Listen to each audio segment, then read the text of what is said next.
Hello students, I am Dattatreya. I'll be dealing with the zoology part in biology, and today we are going to make a quick revision like we started in earlier videos. Quick revision of the digestion and absorption. You know that for the first time complete gut is formed in the from the phylum Nematoda or Nematihelminthes. There onwards, so muscular gut also started from Annelida.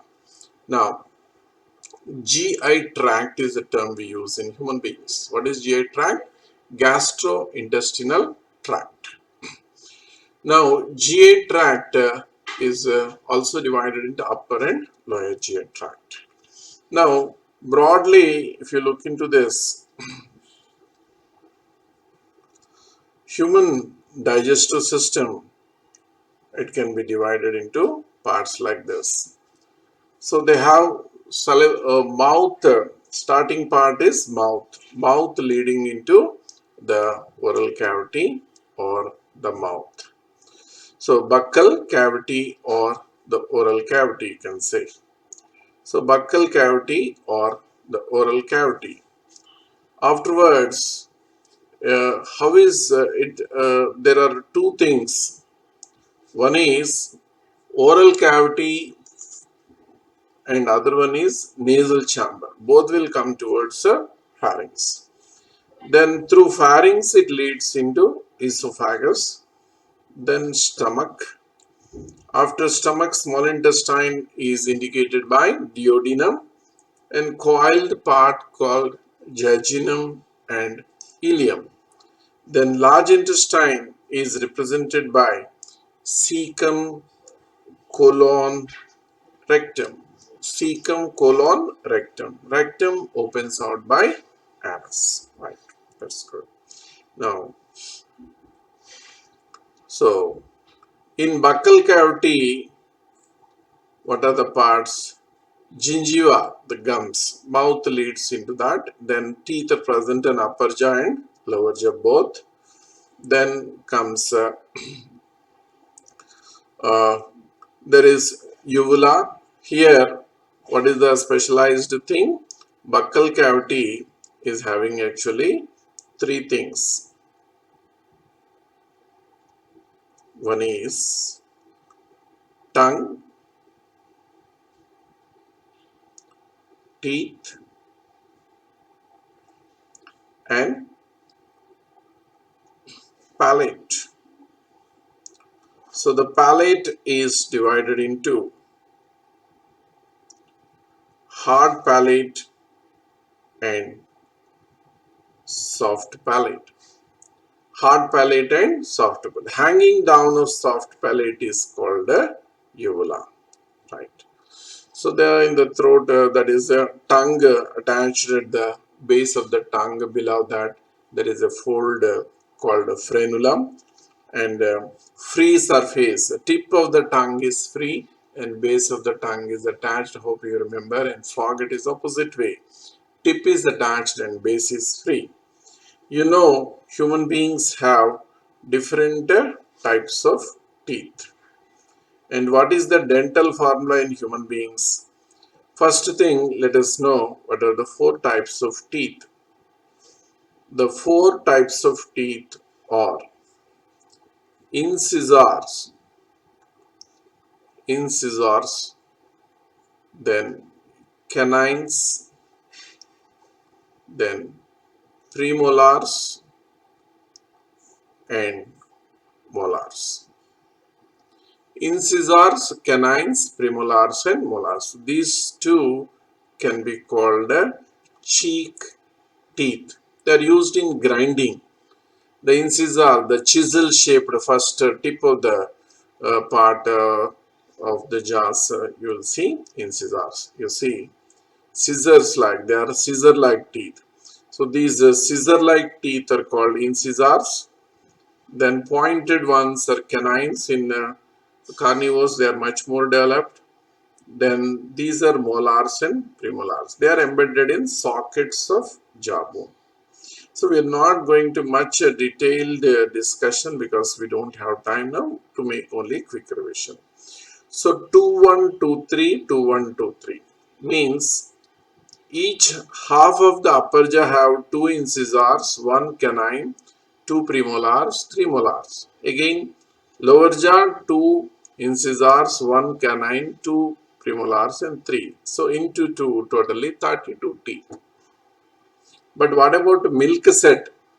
2102 by 2102 means milk set do not have premolars and also last molar. You know what is wisdom tooth? The last molar is called wisdom tooth. Then let us see once more this one. So we have like this mouth leads into buccal cavity.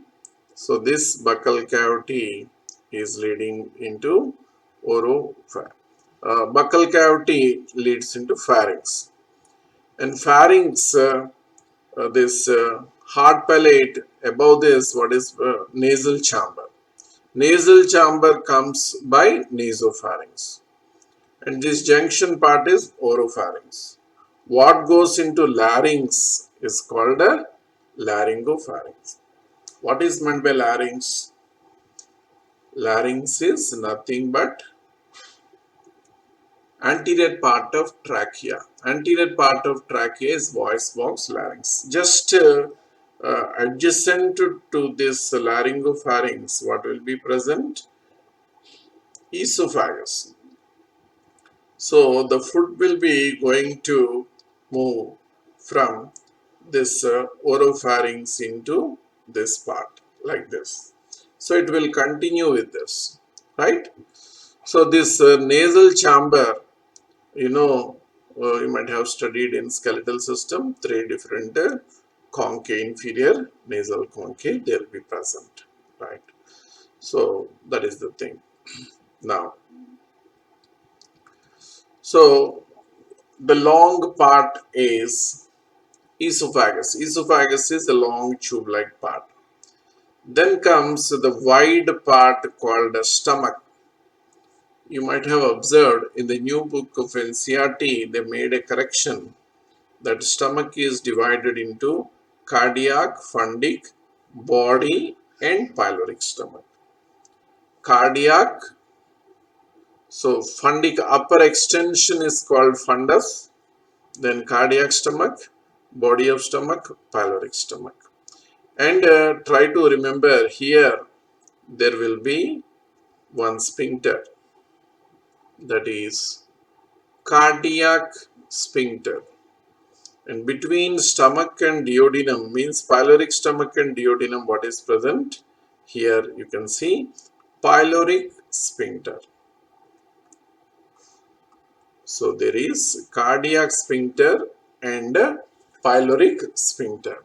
Sphincter means what? It regulates the movement, it controls movement. Suddenly it does not allow flooding, or for example from stomach food is not going back in a reverse way into esophagus.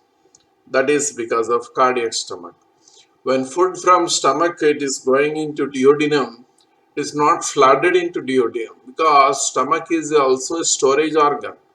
Stomach is one of the, or in fact in gut the widest part is stomach.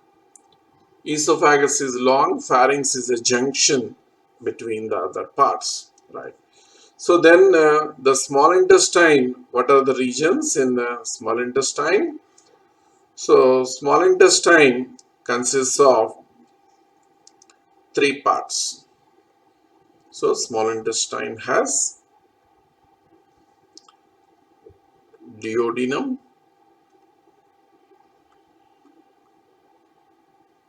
then somewhat stomach is C-shaped, and the duodenum is somewhat C-shaped and stomach is J-shaped. Duodenum is U-shaped in many vertebrates. Then the junction is jejunum. Then highly coiled ileum. So duodenum, jejunum, ileum, these are the parts in small intestine. So small intestine is the principal site of digestion. Most of the enzymes, food get mixed with the different enzymes here. And then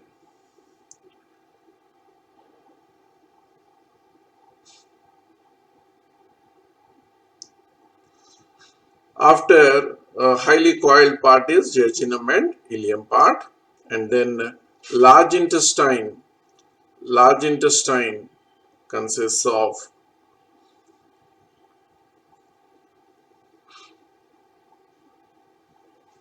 junction is actually cecum.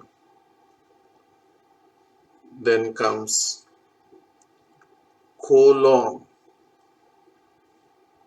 Then comes rectum. So cecum, colon and rectum. Rectum opens out by anus. Anus controlled by anal sphincter, external and internal. So there will be two sphincters. External is made up of striated and internal anal sphincter is made up of smooth muscles. Thus, large intestine has cecum, colon and rectum. See, highly packed. Here there are digestive glands also associated with this. Right. Now, so that is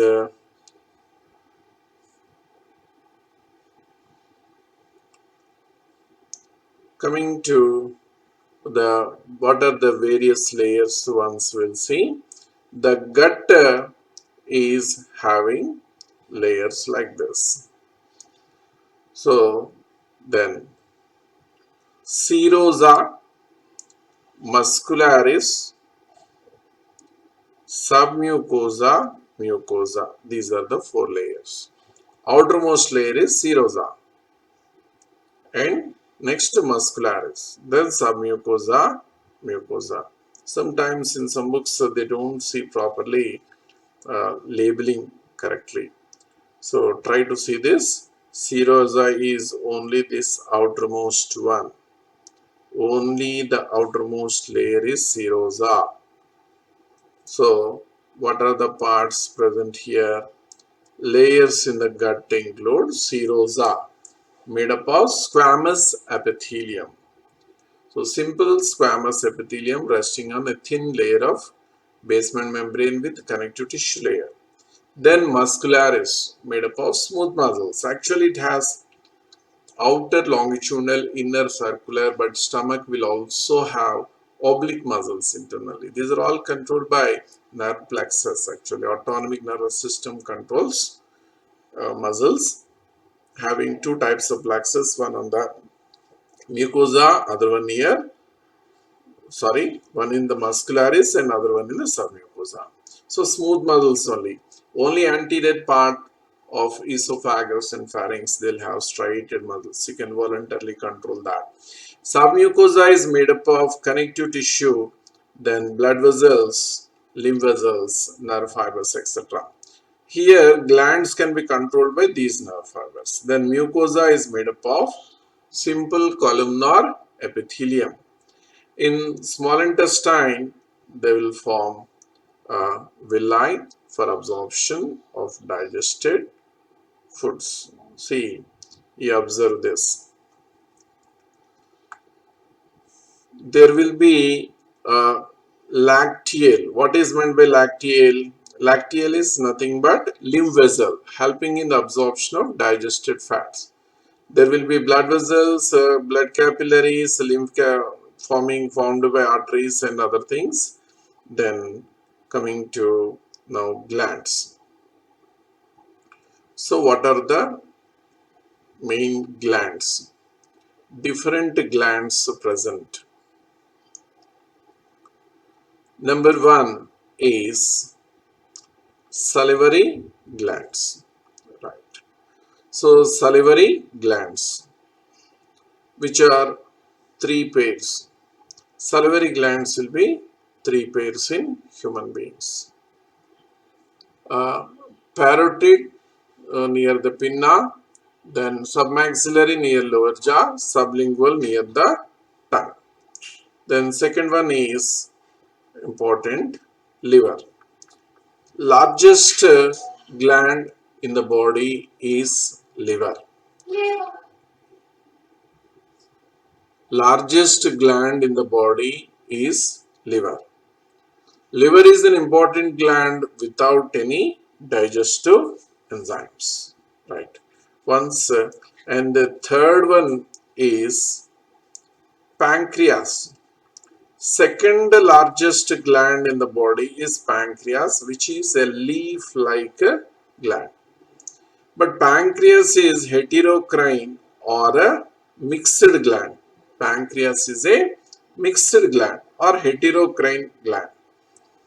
And there will be a duct coming from pancreas and a duct coming from liver. So once you see, there is a duct from gallbladder. What is the name of the duct coming from gallbladder? Duct from gallbladder is called cystic duct.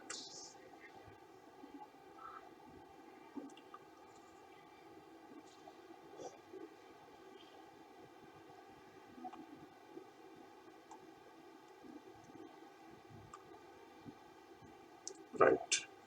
So what is this duct? Cystic duct. Duct from gallbladder is called cystic duct, and this will be called common hepatic duct. When cystic duct plus hepatic duct join, it forms a common bile duct, and common bile duct combines with the pancreatic duct and forms a hepatopancreatic duct, which may be also called as a ampulla of Vater. Hepatopancreatic duct also called ampulla of Vater, which opens into duodenum. You observe C-shaped part, duodenum, right? So liver, largest gland, and this ampulla of Vater opens here. This opening is guarded by a sphincter called sphincter of Oddi. It is called sphincter of Oddi. So sphincter of Oddi is a sphincter which guards this opening, right? So what is the, so liver is first largest gland, one gland with the right and left lobes. Then pancreas, a leaf-like gland which is exocrine and endocrine. What are the various secretions, and that we'll discuss in process of digestion. We'll see. First we'll see alimentary canal and glands. Then what is the fourth one? Fourth one, gastric glands. Where do you see gastric glands? In the wall of stomach itself. The stomach wall has various types of cells, like gastric glands will have oxyntic cells producing HCl and Casel's intrinsic factor, and the chief cells are the zymogen cells producing enzymes like pepsinogen. So then mucus are neck cells which produce mucus, right? Gastric glands present in the wall of stomach. Then comes intestinal glands. So what are the intestinal glands? Actually, intestinal glands are two types. One is crypts of Lieberkühn. Crypts of Lieberkühn or Lieberkühn, you can say, and this right. So crypts of Lieberkühn, right.